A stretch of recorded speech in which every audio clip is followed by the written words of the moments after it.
Eh ouais. Ceci étant dit, j'ai une chronique à lire Eh bien, vas-y, mon Bastien. qui s'appelle « Vous n'avez rien de démocrate ». Alors, je ne sais pas si tu as remarqué, Raquel, ni vous tous d'ailleurs sur le plateau, ça vous concerne aussi, mais ils sont nombreux les pyromanes de la démocratie. Ah oui. Eh oui.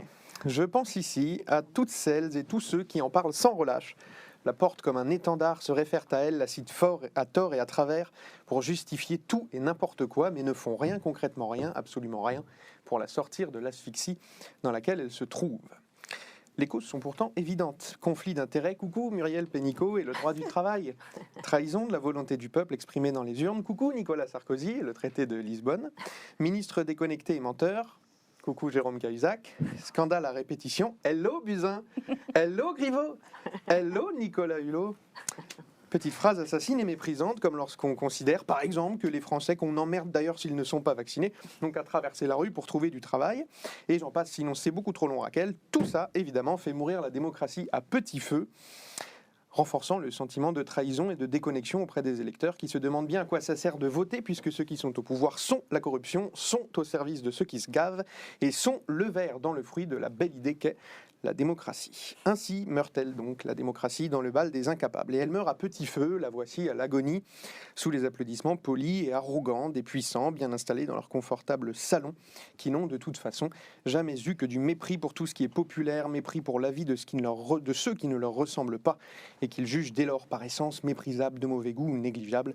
Pourquoi s'inquiéteraient-ils donc du fait que ceux qu'ils méprisent ne soient pas entendus? Alors Raquel, ceci étant dit et dénoncé comme il se doit, j'ai eu envie de m'adresser à tous ces pyromanes, de leur adresser un message simple.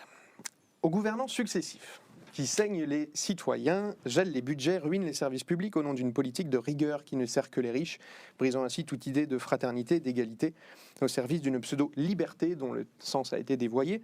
Non, vous n'avez rien de démocrate lorsque vous méprisez les aspirations populaires. Aux idiots des plateaux médias qui se prétendent neutres et objectifs, ce qui, d'ailleurs, n'a aucun sens puisque précisément une information n'est information que parce qu'elle est l'analyse et l'exposition d'un fait remis dans un contexte précis, ce qui exprime nécessairement l'opinion, la conviction ou au moins la réflexion de celui qui la relate. Bref, ceux-là qui trustent les plateaux médias pour nous bourrer le crâne avec le récit libéral et capitaliste, rien d'autre n'est possible et ceux qui le nient sont des menteurs et dangereux, ou sa variante, longtemps disparue mais revenue en force ces dernières années, de ceux qui trustent les plateaux pour servir la soupe aux fachos, à leur xénophobie, à leur fixette identitaire, à leur racisme rampant. Non, non, vous tous, là, vous n'êtes pas démocrates.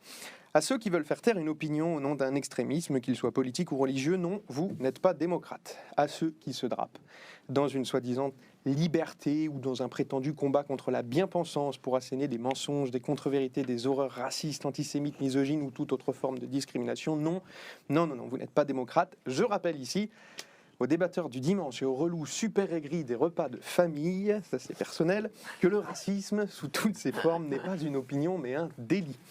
À ceux qui agressent dans les meetings, menacent dans leurs vidéos YouTube sous couvert d'un humour vaseux et pas vraiment drôle, non, vous n'êtes pas plus démocrate qu'humoriste, vous êtes juste de sombres fachos qui publient des vidéos. Enfin, à ceux qui essayent d'empêcher les candidats massivement suivis et soutenus dans l'opinion de se présenter à l'élection présidentielle, en tentant, comme ils peuvent, de les empêcher d'obtenir leurs 500 parrainages ou signatures d'élus. Alors non, désolé, mais non, quand vous faites ça, vous n'êtes pas non plus démocrate.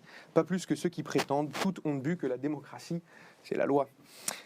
Laisse-moi conclure ici, Raquel, en m'adressant donc à Fabien Roussel et Anne Hidalgo. Vraiment, Fabien? Vraiment? Faire pression sur les élus communistes pour qu'ils ne signent pas pour Mélenchon?